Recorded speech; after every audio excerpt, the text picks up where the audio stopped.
Poesía, cuento, novela, relatos, ciencia ficción. RTQ Radio presenta El Librero, lo mejor de la literatura queretana, nacional e internacional. Comenzamos.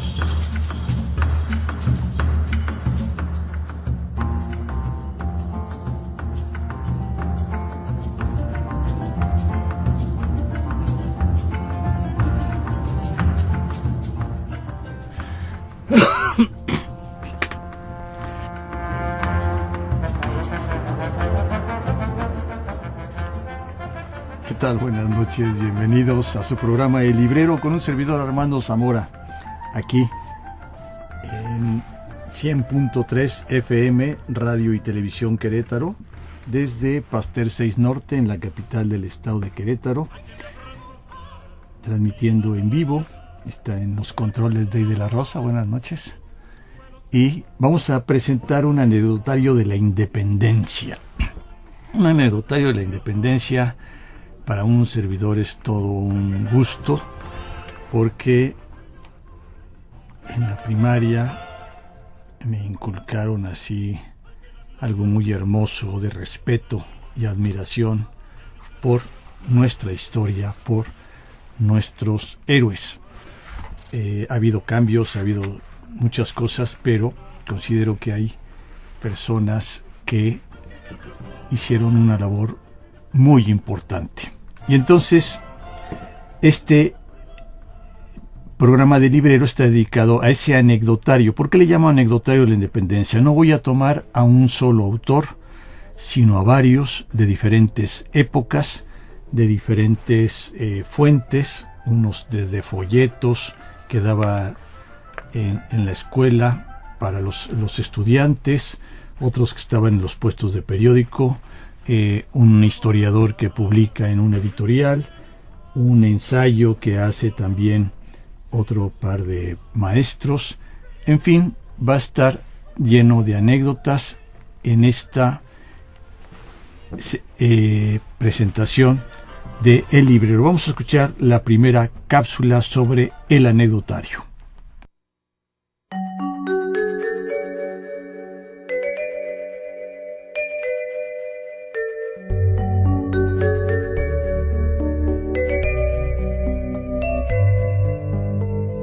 Anecdotario de la Independencia. Autores y bibliografía que nos proporcionan diversas perspectivas. De mitos de la historia mexicana, de Alejandro Rosas. La formación académica de don Miguel Hidalgo y Costilla. También de Historia de México. Presentado por Stell M. González y Carmen G. Blázquez. Se complementa este anecdotario con la independencia que el librero propone para reflexionar y preservar la memoria de quienes protagonizan esta etapa de nuestra historia.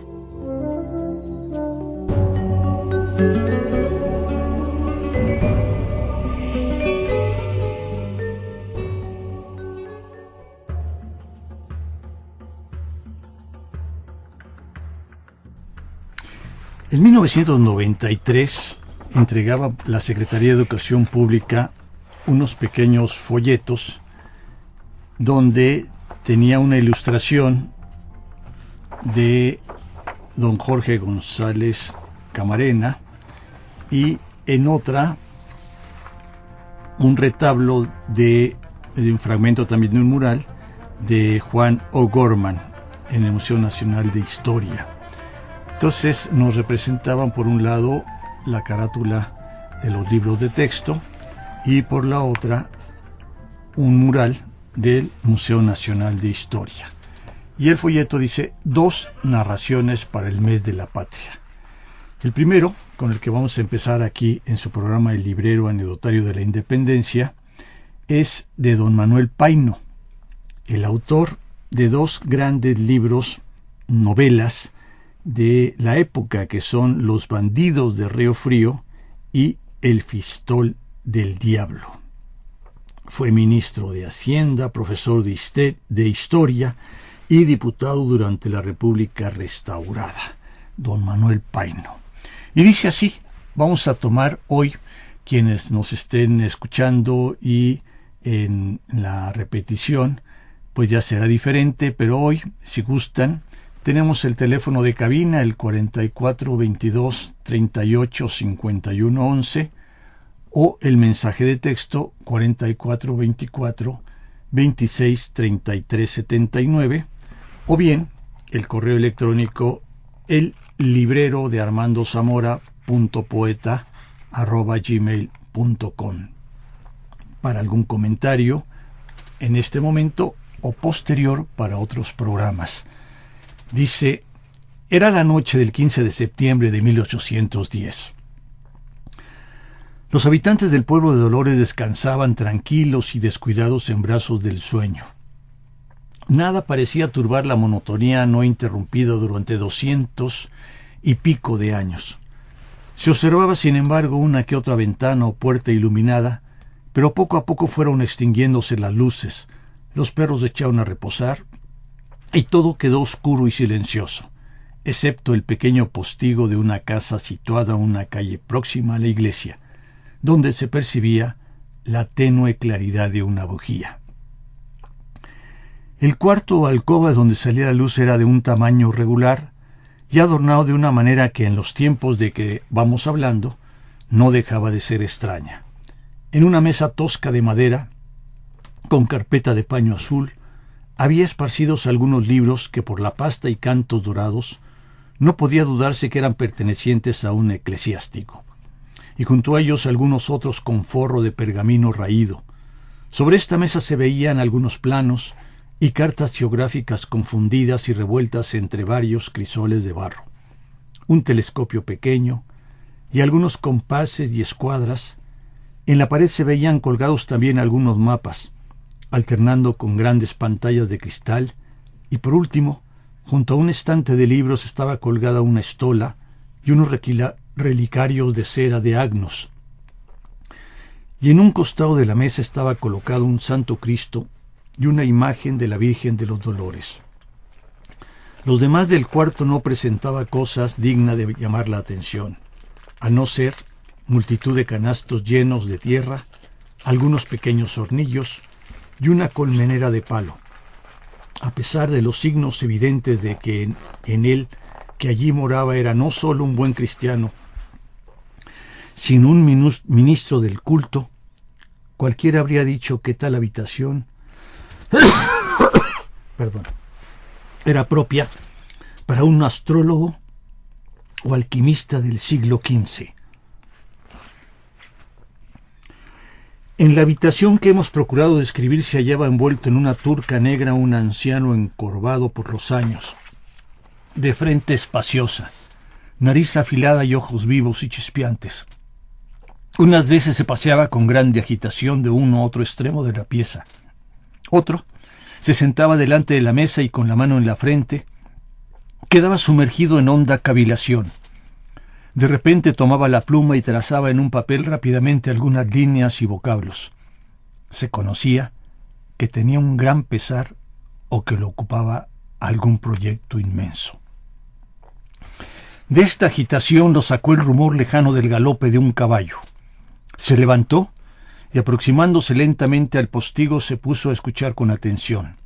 A poco el rumor se hizo más perceptible y finalmente un jinete embozado se apeó en la puerta de la casa.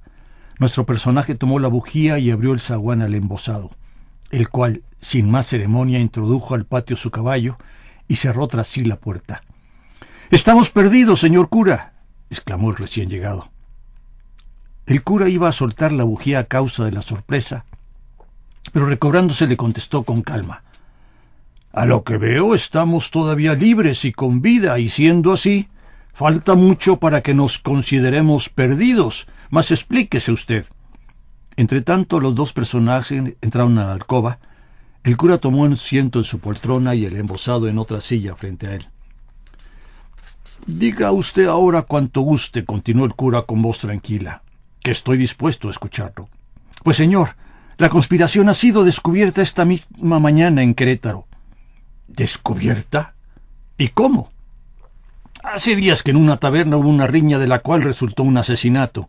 La policía acudió y se apoderó de los agresores. Uno de ellos, temiendo ser sentenciado a muerte, ofreció descubrir secretos de importancia con tal que se le perdonase. Se le garantizó la vida y todo lo ha descubierto. En consecuencia, el señor corregidor Domínguez, aunque amigo de usted y de la patria, toma en cumplimiento de su deber medidas enérgicas. Y mañana a estas horas el señor Allende, usted y otros varios caerán en poder de García Rebollo. Nada de esto me asombra, amigo mío, porque entre los valientes también hay cobardes, y entre los hombres leales hay traidores miserables, pero ¿cómo ha podido usted saber todo esto? La cosa es muy sencilla. La esposa del señor Domínguez, que como usted sabe es una señora entusiasta por la libertad y generosa, y vamos, llena de virtudes, me llamó para decirme que importaba que yo misma pusiera en conocimiento de usted todas las noticias, o de lo contrario, la patria se perdía y usted, señor cura, sería fusilado. Amigo mío, cuando hay corazones tan nobles es menester confiar en que triunfará la buena causa. Continúe usted.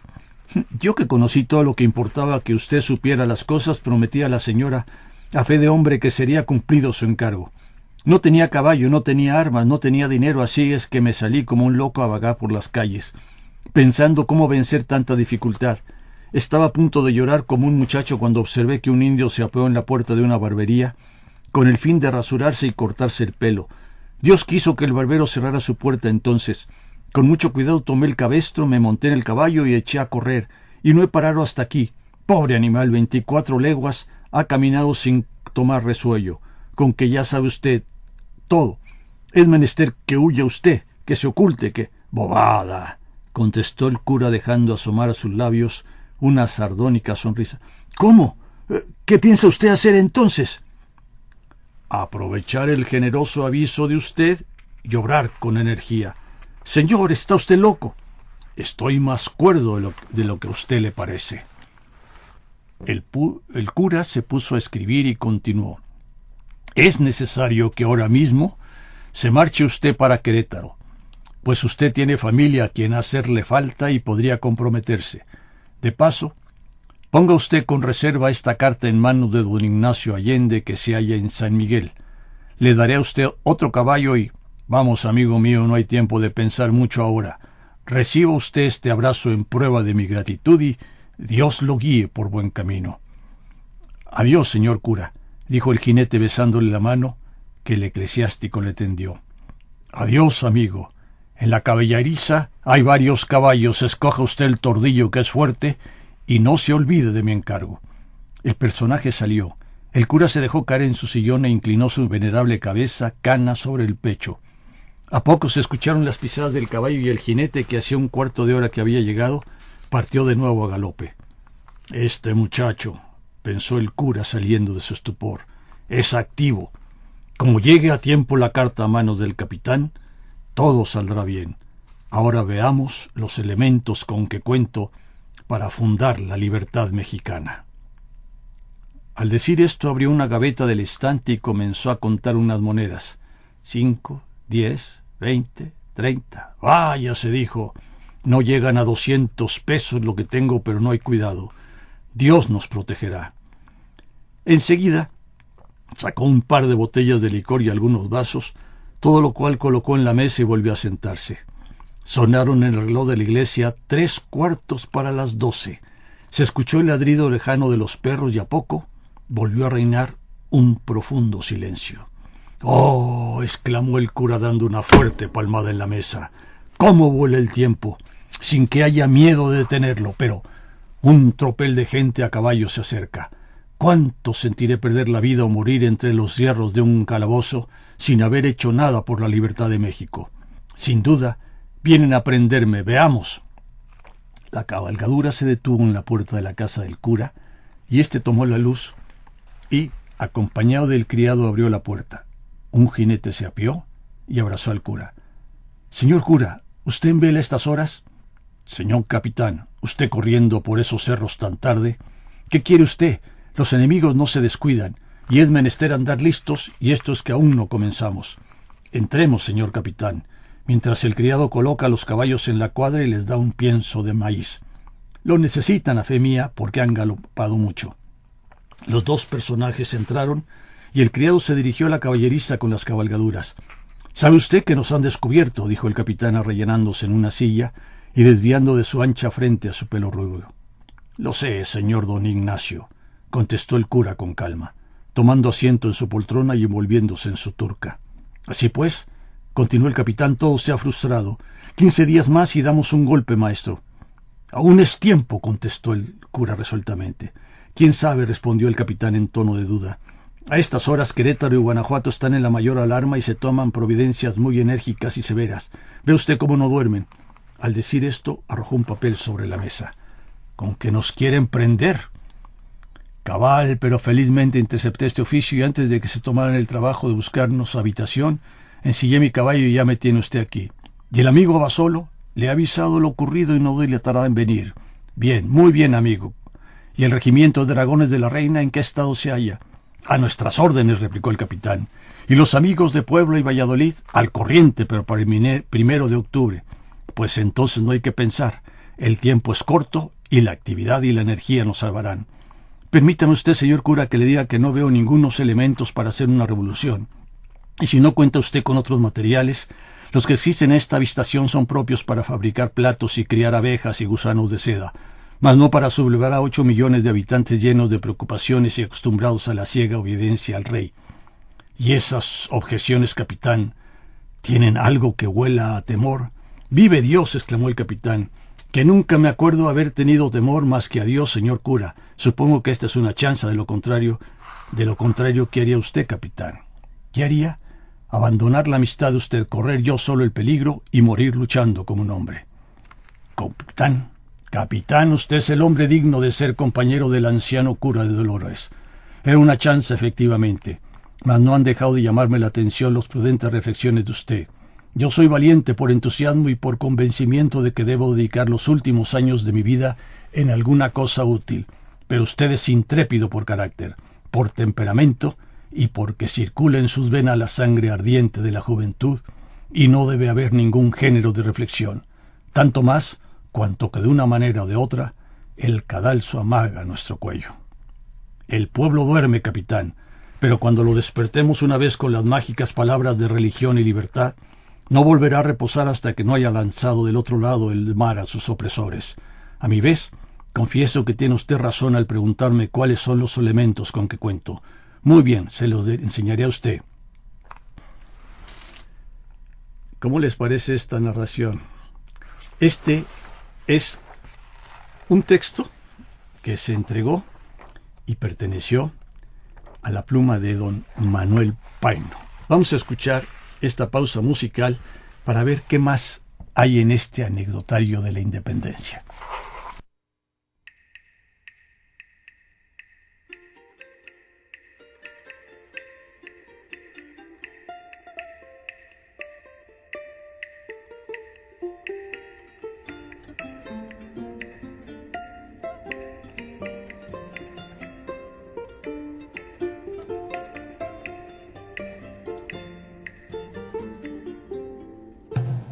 Franciquilla, ¿dónde vamos junto con vos a mesa?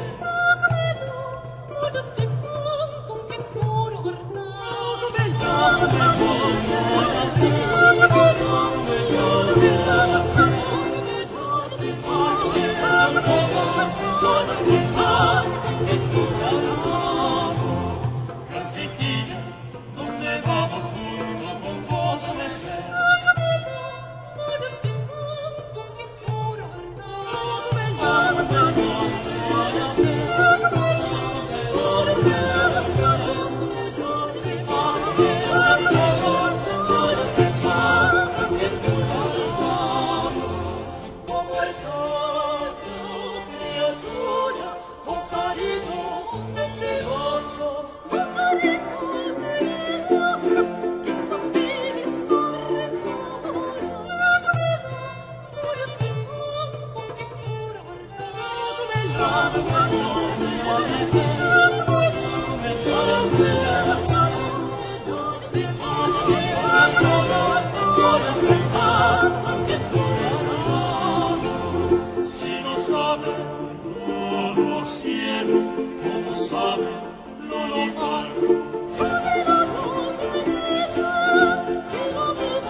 Esta es la música que se escuchaba en esos años, en la época de la colonia.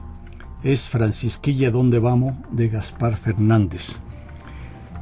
Y ese fue el inicio. No les termino de contar la anécdota de don Manuel Paino, sino que ahora tomo de referencia para esta misma charla el texto de Alejandro Rosas sobre el libro Mitos de la Historia Mexicana.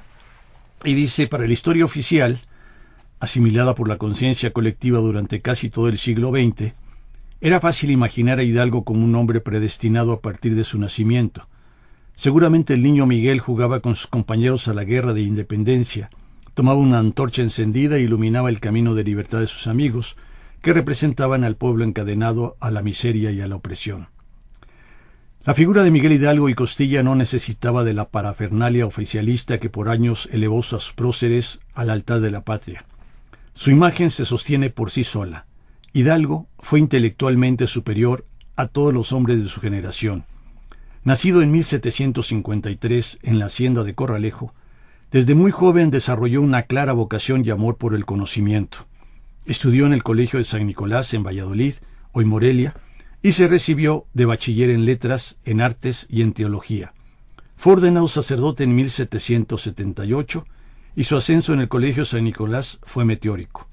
Entre 1776 y 1792 fue catedrático, tesorero, vicerrector, secretario y rector.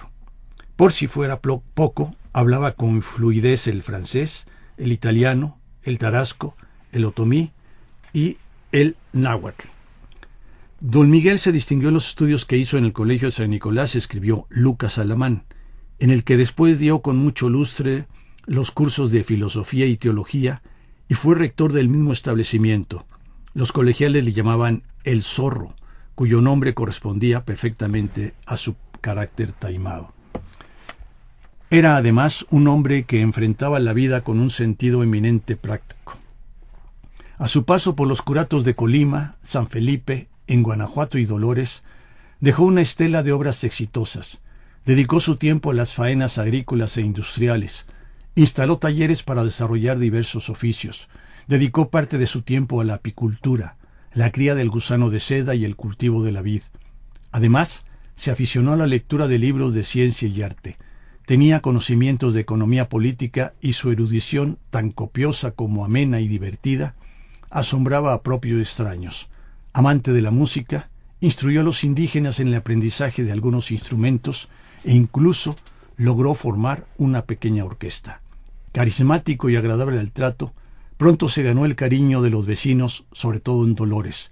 Era un cura apreciado, pero más que por sus homilías o por su consejo religioso, por una virtud manifiesta en él, su carisma.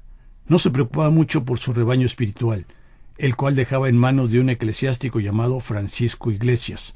Prefería la vida material y la reflexión intelectual. Sin empacho, organizaba tertulias y veladas literarias en su casa. Al calor de alguna bebida espirituosa, por las noches su hogar se convertía en el foro para discutir sobre filosofía, teología, artes y política. Escucharlo disertar era un verdadero deleite. Defendía con pasión sus argumentaciones y poseía el don de la palabra. Piensa unas cosas tan grandes, apuntó un amigo de Hidalgo. Habla de ellas con tal elocuencia que atrae, seduce, asombra. Qué gran libro es, como dicen a cada instante, el trato íntimo de los que sufren. Muy fácil cosa era para un viajero, escribió Carlos María de Bustamante, entender que aquellos lugares estaban regidos por un hombre de cabeza, pues la orquesta de música de sus amados indios y los talleres de loza y tejidos bien denotaban que allí había un genio superior, consagrado a causar la dicha de los infelices. Si Hidalgo supo conducir a los niños, supo igualmente manejar a los feligreses y ganarles el corazón por la vía de la dulzura y de los beneficios. En el más amplio sentido del término, Hidalgo era un seductor de almas. Como ven, estos dos textos que nos están dando diferentes autores, diferentes épocas. Este otro libro de Alejandro Rosas fue publicado en el 2006 y hay otro texto que nos habla de la historia de México de la época prehispánica a nuestros días, escrita por Estela M. González y Carmen B. G. Blázquez, de la editorial Panorama, donde dice que la revolución debía estallar en diciembre de 1810, durante una gran feria mercantil que se efectuaba en una de las ciudades del Bajío. Sin embargo, fue descubierta antes de tiempo y los conjurados agrupados en torno a Hidalgo decidieron proclamar la insurrección en la madrugada del 16 de septiembre. Abandonaron el pueblo de Dolores con 600 hombres y en pocos días reunieron cerca de 1000. Esta muchedumbre, más que ejército, parecía una peregrinación armada con palos y hondas. Sin resistencia ocuparon San Miguel, Celaya y Salamanca. Guanajuato, importante ciudad minera, cayó después de una sangrienta lucha y fue entregada al saqueo. Posteriormente, tomaron la ciudad de Valladolid en Michoacán y de allí se dirigieron a la Ciudad de México, que se hallaba poco protegida. Ganaron la batalla del Monte de las Cruces en las afueras de la capital y emprendieron la retirada, durante la cual fueron derrotados en San Jerónimo Aculco por el jefe realista Félix María Calleja. En realidad, ninguno de los caudillos insurgentes tuvo tiempo de organizar algún plan. Hidalgo se esforzaba por mantener su ascendiente sobre las masas indisciplinadas que lo seguían al grito de «Viva Nuestra Señora de Guadalupe» y «Muere el mal gobierno». Pero la libertad para ellos no era un derecho, no era actitud normal, sino una explosión de odio y de alegría. Allende se empeñó en crear un núcleo militar dentro de aquella horda, pero su empresa era imposible. La de Hidalgo podía realizarse a fuerza de complacencias que tuvieron funestos resultados, como las matanzas de españoles en Guanajuato, Valladolid y Guadalajara, que levantaron una barrera infranqueable entre los revolucionarios, a quienes se llamó insurgentes, y realistas a los españoles. De esta forma toda transacción resultó imposible. Si bien Hidalgo no tenía un programa de reformas definido, intentó poner en práctica algunas medidas que llevaban el sello social de su idea de independencia. Sus disposiciones se referían a cuestiones del momento, como la promesa de entregar tierras a los indios y castas, que atrajeron a grandes masas de la población indígena. El 5 de diciembre de 1810 decretó la entrega de tierras de cultivo a los naturales y el goce exclusivo de sus tierras comunales. Más tarde, el 15 del mismo mes, decretó la abolición de la esclavitud y de los tributos que pesaban sobre indios y mestizos. De esta forma, introdujo un contenido nuevo en la lucha por la independencia. Frente al espectáculo de una revolución que amenazaba modificar la estructura social y el sistema de propiedad imperante, los criollos partidarios de la insurgencia comenzaron a partir de 1811 a reunirse a los defensores del régimen colonial. A pesar de que Hidalgo trató de convencerlos de que la lucha era contra los españoles y no contra ellos, los criollos advirtieron que la lucha emancipadora era también una guerra de castas. Así como Hidalgo representaba al elemento civil, Allende representaba al elemento militar y criollo, y esto fue origen de diferencias y de conflictos. Para los criollos, la independencia era solamente una separación de España y una situación del peninsular en el gobierno de la colonia. Para el indio y para las castas, el movimiento era de carácter social, estaba dirigido contra los explotadores españoles o criollos. Con esta reflexión nos vamos al corte de estación y continuamos más con este anecdotario.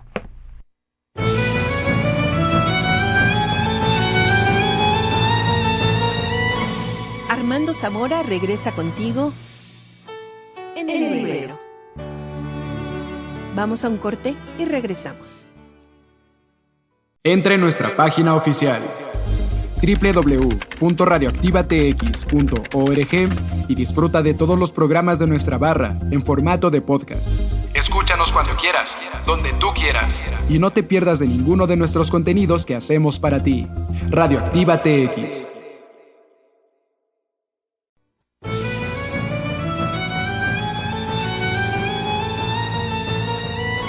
Sigue con nosotros en el librero.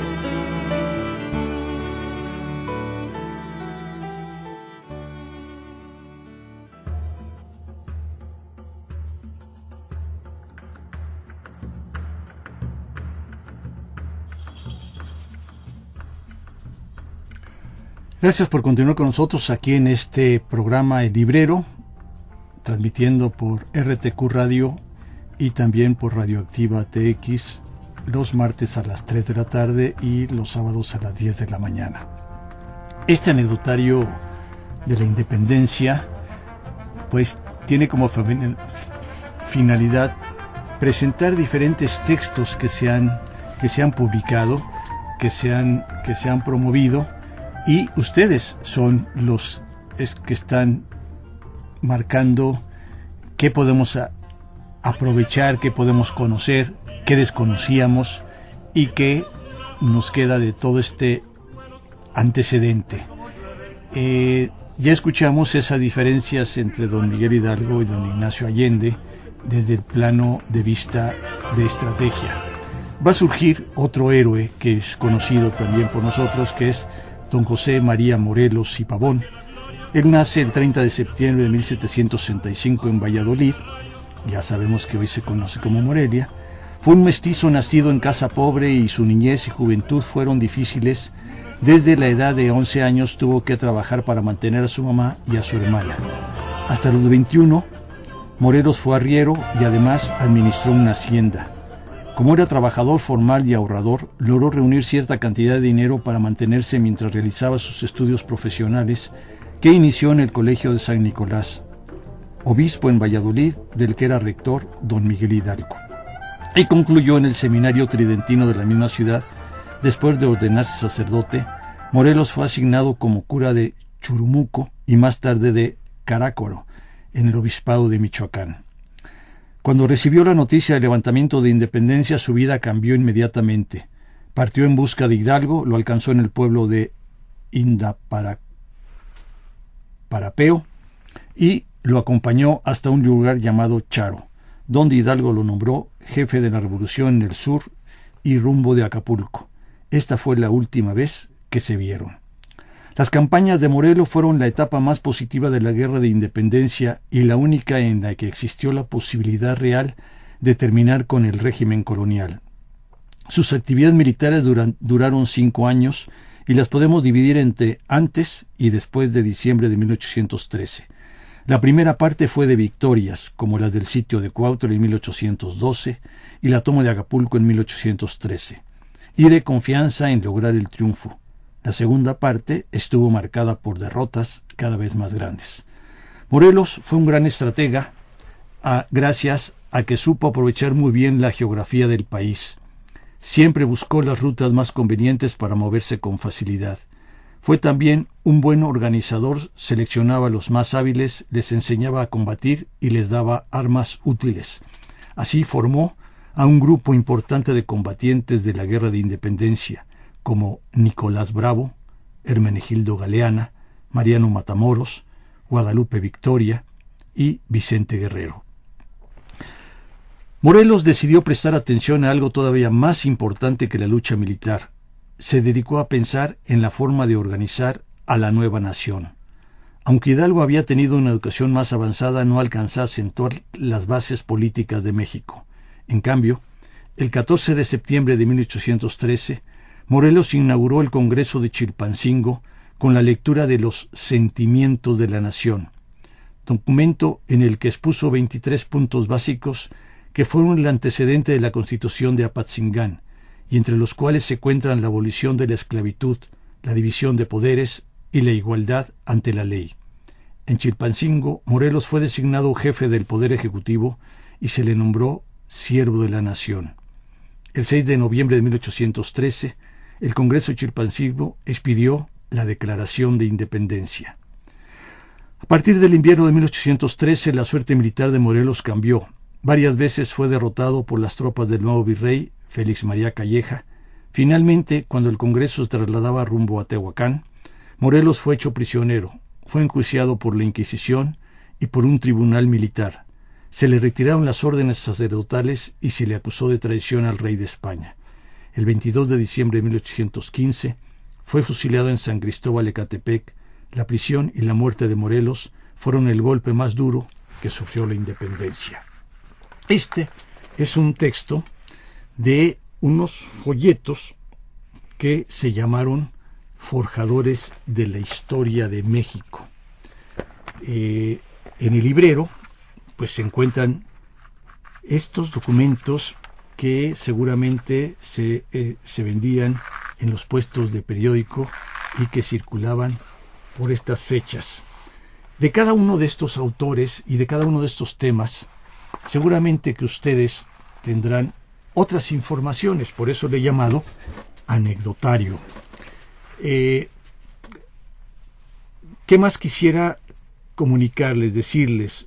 Que hay investigaciones sobre el hecho histórico, sobre la formación. Ya vimos qué amplia formación tenía el cura Miguel Hidalgo y Costilla. Hay varios libros que aquí en el librero y en programas anteriores hemos señalado de diferentes autores. Podríamos hablar también de diferentes tendencias. El cronista de Polotitlán, el querido maestro Ignacio González Polo, cuya presencia en Polotitlán es tan importante, hay una escuela que lleva su nombre, la biblioteca del lugar también lleva su nombre, porque él habla de Polotitlán de la Ilustración. Tiene varios estudios. Uno de ellos, se supone que la biografía más importante sobre José María Morelos y Pavón es de el maestro Lemoine. Y don Ignacio González Polo hace nada más un pequeño ensayo sobre el linaje y la estirpe, el estirpe y el linaje de José María Morelos y Pavón. Y voy a hacer, a manera de anécdota, esta lectura.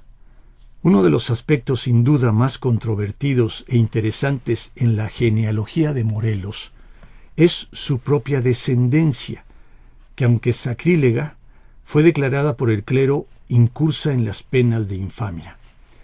Aun cuando fue párroco ejemplar con inquebrantables convicciones religiosas, don José María fue un hombre sensual nacido para actuar, crear, mandar y dirigir. Fue un individuo que se distinguió por la sintonía o aptitud para vibrar con el medio humano sin inhibiciones morales ni fisiológicas. Siendo sacerdote, ciertamente no se comportó como un católico, pero es inconcuso que fue buen cristiano. Su concepto de la justicia social estaba más allá del dogma, de la verdad ligada a un sistema político y social en franca descomposición. Estratega, legislador, estadista, Morelos fue un hombre de tremenda acción, que forjó sus convicciones entre la oración y la realidad cruda que lo rodeó. Sus contrastes de crueldad y generosidad ponen de manifiesto que sus sentimientos se regían conforme a las circunstancias del momento. Todo hombre, declara él mismo en 1814, debe ser humano por naturaleza, aludiendo quizá a sus inevitables debilidades, porque en este orden no es más que hombre, corrupción como los demás, como todos, vanidad en el orden de la fortuna y en el orden de la gracia, aún le sería mejor, agrega, no verse elevado a tanta dignidad. Formado y moldeado en un medio hostil, Morelos no fue educado ni preparado para la virtud, entendiendo ésta como acto de no pecar y ser hombre sin destino ni acción. Su firme afán de superación, su energía y su poder de resistencia lo hicieron ingresar como eclesiástico como única salida para evadir las limitaciones en que se ahogaba su clase social. Y hay todo un estudio más sobre la postura que tiene don Ignacio sobre la estirpe y el linaje de José María Morelos y Pavón. Yo les doy estos datos con un poquito de de querer despertar su curiosidad para que ustedes más que creer o suponer, pues se documenten también y vean diferentes fuentes. Hay muchísimas que hablan sobre estos héroes que ya nuestras fiestas se han convertido más en un folclore que en una admiración y un respeto como se los merecen. Después de la derrota de Aculco, Hidalgo se dirigió a Guadalajara, en donde organizó un ejército de 30,000 hombres con el que se enfrentó al ejército de Calleja en el puente de Calderón. Perdido el combate, el resto de las fuerzas insurgentes huyeron rumbo a Zacatecas, pero perseguidos por los realistas continuaron hacia el norte, donde cayeron en la trampa que les tendió un antiguo insurgente, Ignacio Elizondo. Hidalgo y sus compañeros fueron hechos prisioneros en Chihuahua y fusilados a mediar el año de 1811. A la muerte de Hidalgo, enarbolaron la bandera insurgente José María Morelos, cura de Carácuaro, situado en el sur de Michoacán, e Ignacio López Rayón, antiguo compañero de los primeros insurgentes. Hasta aquí vamos a dejar la lectura. Vamos a otra pausa musical, también de la autoría de Gaspar Fernández, para hacerles una atenta invitación. Entonces, escuchamos la pausa musical.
Ignacio González Polo, cronista de Polotitlán, Estado de México, historiador, profesor emérito de la UNAM, contribuye con su estudio sobre la estirpe y linaje de José María Morelos y Pavón. Justo Sierra, Ernesto Lemoine, Discurso de la ceremonia del grito de Tequisquiapan, Querétaro, Forjadores de la historia de México, son otras fuentes para conformar este anecdotario y rendir homenaje a los héroes nacionales.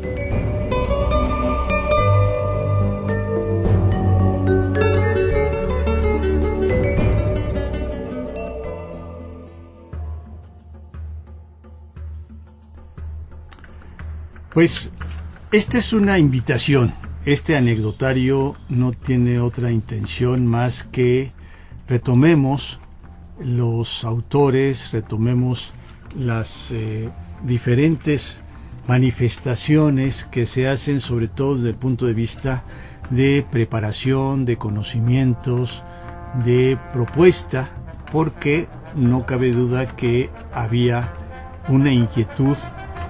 Aquí se dice también que no eran tertulias, eran academias, eran grupos que se estaban organizando para responder a las situaciones del momento.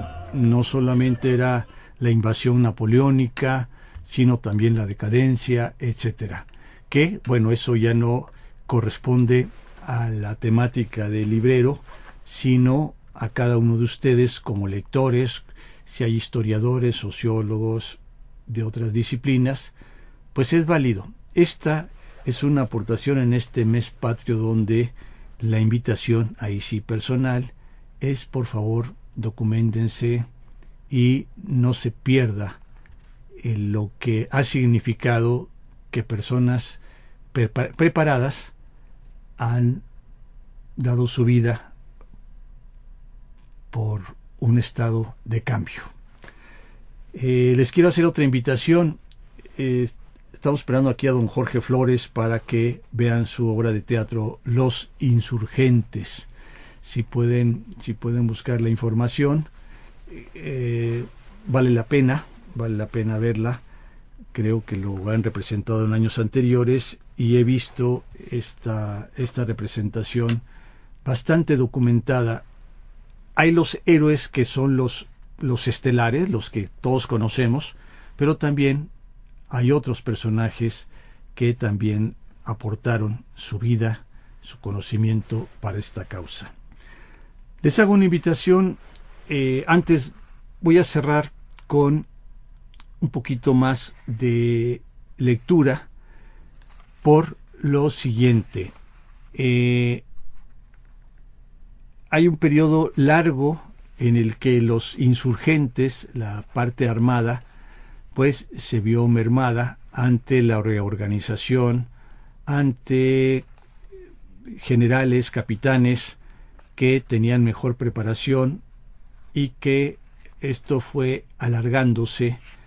Por eso nuestra independencia se consuma en 1821. Esto ya lo saben. Voy a hacer la lectura de la otra personaje que tan importante es para nosotros, porque fue una de las mujeres más valientes de la historia de México, llamada María de la Natividad Josefa Ortiz de Domínguez, quien nació en Valladolid también el 8 de septiembre de 1768. Fue segunda hija del matrimonio formado por José María Ortiz y Manuela Girón, quienes murieron cuando Josefa era muy niña. Su hermana María Sotero se encargó de velar por ella y ambas se trasladaron a la Ciudad de México para que Josefa ingresara al colegio de las Vizcaínas y pudiera aprender lo que las jovencitas de su época, a leer, escribir, hacer cuentas y bordar. Fue en la Ciudad de México donde conoció a don Miguel Domínguez, importante funcionario del gobierno virreinal, quien, impresionado por la personalidad y la belleza de la joven, pidió su mano en matrimonio. El hogar de la nueva pareja fue frecuentado por intelectuales con ideas liberales, costumbre que no se perdió cuando el matrimonio se trasladó a Querétaro, ya que don Miguel había sido nombrado corregidor de esa importante y bella ciudad. Las reuniones en las que cada día más se hablaba de política se multiplicaron por el territorio de la colonia España. Había sido invadida por las tropas de Napoleón Bonaparte y el rey Carlos IV había sido obligado a renunciar al trono. Corría el año de 1808 y una idea ganaba fuerza en la Nueva España, la de la independencia. El grupo que frecuentaba la casa de la corregidora estaba formada por el cura de Dolores Miguel Hidalgo, los militares Ignacio Allende y Juan Aldama. Los conspiradores decidieron iniciar el movimiento insurgente en octubre de 1810. Sin embargo, sus propósitos fueron descubiertos y se les encomendó al corregidor Domínguez investigar los hechos. El 15 de septiembre de 1810, don Miguel Domínguez encerró a su esposa doña Josefa con el afán de protegerla. Ella, sin embargo, se las ingenió para avisar al alcaide Ignacio Pérez, quien vivía exactamente abajo donde estaba encerrada, para que diera aviso a los conspiradores del peligro que corrían. Este hecho precipitó los acontecimientos. En la madrugada del día 16 de Hidalgo daba inicio en Dolores a una guerra que no terminaría sino hasta 1821. Durante estos años, doña Josefa apoyó la lucha, pero fue arrestada y condenada a prisión. Don Miguel Domínguez, ciego y enfermo, logró que fuera liberado en 1817. Después de la consumación de la independencia, Agustín de Iturbide quiso ganársela para sus propósitos imperiales, a los que ella se opuso. Murió sola y enferma en la Ciudad de México en 1829. Sus restos descansan en la ciudad de Querétaro. En 1894 fue nombrada benemérita de la patria y su nombre se inscribió con letras de oro en el Congreso del Estado de Querétaro. Y nosotros, aquí en Querétaro, sabemos dónde están sus restos mortales. Esto ha sido la presentación, la invitación a conocer un poquito más de nuestros antecedentes patrios, de nuestra historia. Quiero invitarles a una peña poética el próximo viernes 6 de septiembre, allá en el Mezquite, en la carretera entre Tequisquiapan y Ezequiel Montes, a las 8 de la noche. La cita es a las 7:30 para poder escuchar, participar y evocar. Les doy el teléfono para reservar: 4422-06-6394. Y los sábados de 9 a 12, bajo este mismo teléfono, tenemos el Bazar del Libro.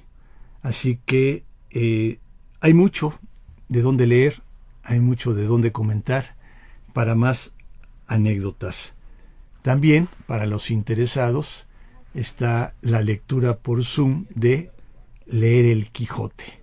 Les vuelvo a repetir el teléfono: 4422-06-6394.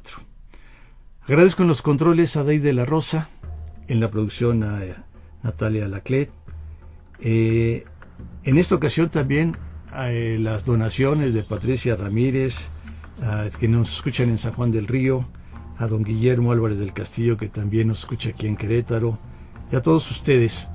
Espero que vivamos un mes patrio con seguridad y buena convivencia.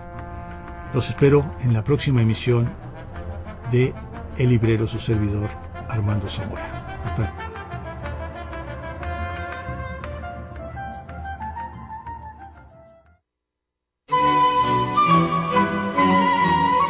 Poesía, cuento, novela, relatos, ciencia ficción. RTQ Radio presentó El Librero, lo mejor de la literatura queretana, nacional e internacional. Hasta la próxima.